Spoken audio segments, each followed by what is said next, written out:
in the coaches poll. So we'll again start off with an opening statement, and then we'll accept questions. Again, guys, please raise your hand. Once you raise your hand, we'll come to you with the mic, name and affiliation, and we'll take it from there. So if you're ready, Coach? Ready. Thank you. It's good to see you guys. Excited to be here.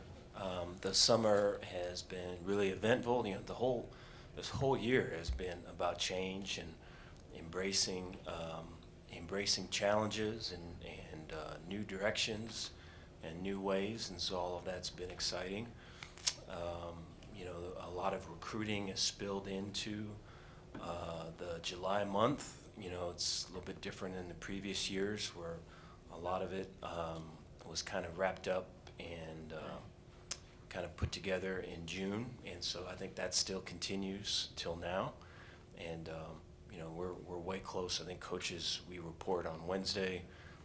The team is showing up on the 31st, and so we're all about ready to go. And I think the summer has been really good, and in terms of workouts and care factor and sacrifice and effort and edge. I think everyone's got a big chip on their shoulder, and rightfully so. And so, it's been good. We're excited to get started. With that, take any questions you guys got.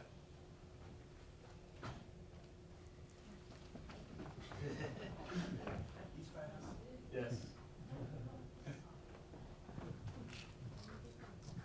Thank you, sir. Bryce Sherry, Waco Trib. Dave, what has Keenan Hall meant to your program, and especially with maybe some of the recruiting victories that you've gotten lately in the DFW area? Keenan's been great. Keenan's brings a lot of energy and enthusiasm, and I think he brings a really strong work ethic. I think he wants to win. He gets in battles and wants to close and finish the battles. I think when I think of Keenan and his work, I think of Dallas Baker, getting in fights, recruiting battles and winning his, and then I think of Jamar Chaney, picking battles, trying to win, and I just think all of it. The ability to pick some of these fights that we're picking, and in terms of recruits and hey, we want to win this thing, all to me ties back to we have the ability to close it out now, where in the past we didn't, and so it's while I'm way excited and happy about the direction it's going now, in the past we'd be battling and fighting and continually not be able to finish, and so now to be able to have the ability to close it out and win some of these big recruiting battles is because we have that the NIL money that can back us up, and so I think we've all benefited from that. Keenan has as well. Carter Yates with Dave Campbell's Texas Football. Dave, going off that recruiting piece, there are now 2 Texas universities in the SEC and another school in Oklahoma that primarily recruit Texas. How do the Big 12 schools like yourself compete with them? Yeah, I think we've got to build, establish your brand, establish your own identity, and I think you got to have success playing. I think, you look at SMU and what they've been doing here this past year or so and the success they had and the recruiting that they've been doing. You can look all throughout the TCU and the success that they've had and the recruiting they've been doing. And so I think you have to win, and then you have to have the resources to go out and build your brand and find kids that match you. And I think that it really matters it matters first with winning. I think without winning, it's all kind of an empty deal, because the kids are going to want to know, especially with the playoff, that you can make the playoff, that you can be competitive in the playoff, right? And then when you're right now with Baylor, we've kind of got chip on your shoulder. We're kind of the outsider type thing going, which is cool to see, but that has to be validated come the season on the field. And so I think you know who you are, you have the resources to recruit to who you are, you go out and win. I think those things have to happen. Hi, Travis Brown, KBTX. What have you thought of the helmet communicators in their time that you've been able to use them? What are some of the pros and cons, and do you think they kind of got it right in the legislation of them? One of the positives with it is the ability to talk just situationally. So there's always going to be a call that's going to go in, right? And then, I think there's still going to be signal stealing. I don't think that eliminates it. There's too many people to be on defense, particularly if you're talking to your linebacker or your safety. There's too many people between the back end and the front end, vice versa. So there's still going to be some form of signaling. And so I don't think it eliminates the signs stealing. I think that'll still continue. But what I think it does is it helps with the ability to be more situationally aware.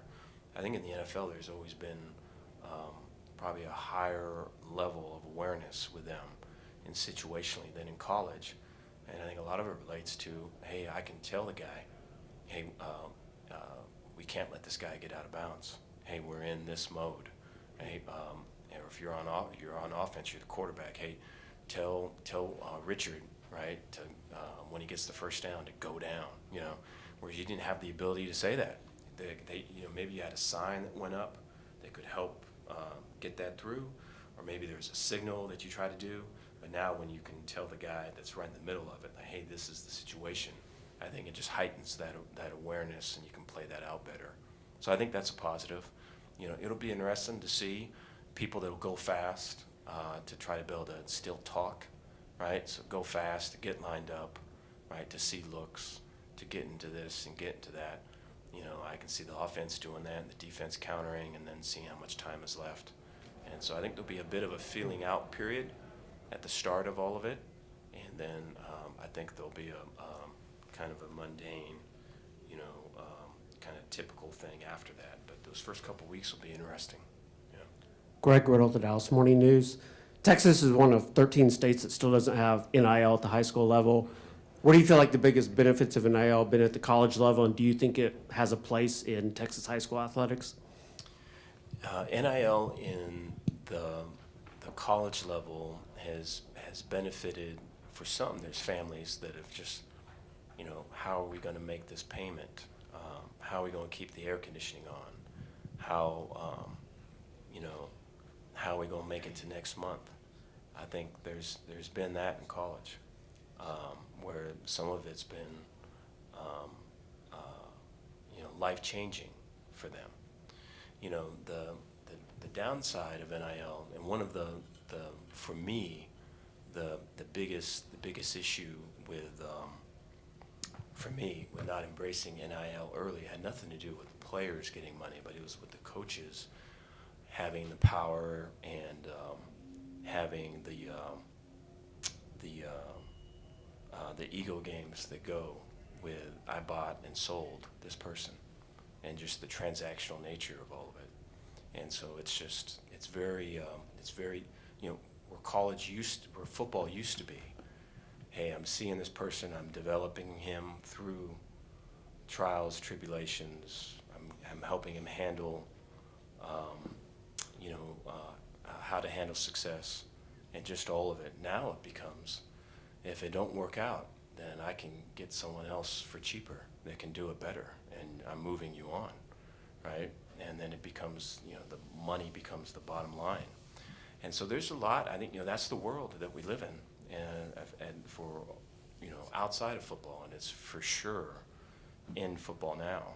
And so I just worry about who are we becoming as a result of this, on the outside of it. And so there's positives and negatives. I think when you look into high school, right, I just worry about, I think the lower it goes, division, I just don't know. I mean, we've got some grown-ups that struggle with power, that struggle with ego, and I'm just concerned that lower it goes, the more residual problems that will show. For sure, we're dealing with it at our level. Dave, Sam Comm from The Athletic. What has this offseason been like for you as you've delved more into being hands-on with the defense, and by proxy, what have you had to unload off your plate as a result of that? I think I want, it'll be interesting because we'll all see here pretty quickly. It's been really nothing but football for me this off season or this summer. I know that summer's kind of coming to an end with my wife. She's mad at me right now because I haven't really spent any time, with her or the kids or anything. And I'm here at this, and this is just another kind of nail in the coffin. So it's when it's bad, you get it from all sides, And so, but it's been, the life I lived previous is the life I'm living now, where it's just ball all the time. And so, I don't know. I think if at all, and it's interesting, I was thinking about this actually on the drive home, if I was trying too hard to do too much in terms of culture and trying to be a head coach and all these other things. And I just think it's funny that when you win, how someone will come up to a microphone and say something, and I don't know, if anything, we actually tried to do all of that. Those things that maybe someone gets up and says at the end of a victory. And maybe we were trying too hard for it. We should have been trying harder to win games, And so that's my hypothesis with it. A lot of football, a lot of ball. And so excited for that. And I think, kids are rejuvenated by that. I think, and probably, there's been a diet for them that hasn't had red meat, and now they're eating red meat again. And so I think they're hungry for more. Is that more of a comfort zone for you, though, doing it this way? In the past, when I did football, I get lost in it, and kind of not, when I wasn't doing football, if there was something going on with some on the team, I would know, I would check up on them, call the parents, how are you doing, right? Is there anything I can do? Yeah, there is this you can do, and I'd follow through with it. And I was all involved in a lot of the lives of our kids. In my previous life with football, I knew nothing of any of that. It was just all ball. And so I'm nervous about the balance of both because we're going to need it. And so that's been the biggest challenge. Hey Dave, Joseph Duarte, Houston Chronicle. Towards the end there, where you mentioned it's about ball, when you look at maybe the good old days when the coaches just coached, that's what. How much time now goes away from that if you're having to deal with NIL and you're having to deal with the portal, or is it really sort of taking away what coaches nowadays can do and with the actual football product of things? I think so, but I think you're just so used to it that it's just what it is. I don't think there's any. I wouldn't call it, complaining or poor me with any of it. I think it's just the world that we live in. I think that, this summer for me consisted of watching tape, drawing plays, on the phone. With recruiting on the phone, right? Trying to finalize the roster on the phone, trying to set our junior day visits, and so it's just every day was what you just said, and so you just get used to it, and I think you got to have people that are with you, that support you, and that are looking out for you, and that can inform you and can help you through it all. So when a problem comes, it's not 1 through 10. They've set it up to where, all you got to do is take steps 8, 9, and 10 to finish it. Two more. Greg Lucas, San Antonio Express News. Coach, how's your program planning around the possibility of revenue sharing with players, and how much is that something that your players are asking you about? They have not asked about it yet. There's been a fair amount of talks internally about that. I think we're all still waiting to see kind of how that's going to look. But I can anticipate getting back in the fall about that starting to bubble up, and I think those talks with the team will intensify. Right, the later we get into fall and get into winter, for sure to prepare for next year. In a similar thread, what's the conversation you're hearing around about where roster caps might be, and do you have a preference on where those should be? Yeah, same thing. There hasn't been anything from our team about that. I think, you know, to eliminate walk-ons, to me, it's just, for so many of us coaches, they're the heart and soul of your team. There's, when it came to, for an example, the college football game that came out, there's only so many players that could make it, and there's a list you go through and like, hey, who are the guys that are contributing? Who are the guys that you want to see that are on this game? And so many for us were walk-ons that fit that, and just such an integral part, right? And they've been captains for us in the past, and you'd love to be able to see them still continue and still be a part of. And so it'll be interesting to see how this finishes off. I know that our voice is being used, so we'll see. Is there a number at all that you particularly would like, or? No, I think no. I think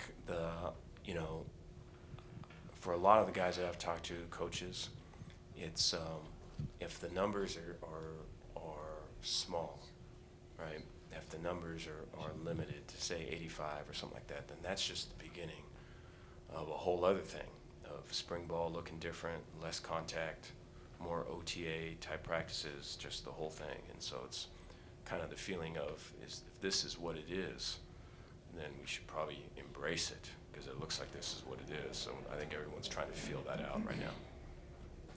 Last one, go ahead. Coach, sort of in the early Leach days when you were at Tech, people always talked about what if you could pair that air raid with a defensive mind like yours, and what would that team look like? You have some guys from Coach Leach's tree. When you're out there watching practice, do you get any throwbacks to those days? And sort of what does that bring to the table at Baylor? I remember being on the sidelines for those games, and you never felt like you were out of a game. You always felt no matter what it was, you could get back into the game. Or if we were rolling, then, hey, this is just the start. Just you ain't seen nothing yet. So there's always that belief and that excitement about what production can come offensively. I think in spring, going back and just and thinking about it, it's very hard to defend, especially when you have a running quarterback. I think one of the things that's maybe a little bit different than the Leach years is the tempo and how fast our offense goes. And what is similar is the formations and the distribution of receivers, but the tempo and then the downhill run game probably more tied into Coach Bryle's system that spawned off of Coach Leach's system. And so I think all of that makes it hard to defend. We had a fair amount of call-it periods, and I think, just for me being back into it, it's tough, especially when that quarterback can scramble and you have to. There's times where I think we called him down, and I don't think he was down, but I took it. I said, okay, he's down. So I don't know. It's going to be a challenge to stop, and so I'm excited for that, and I know Baylor fans will be excited for that. Thanks, Coach. Thank you, guys.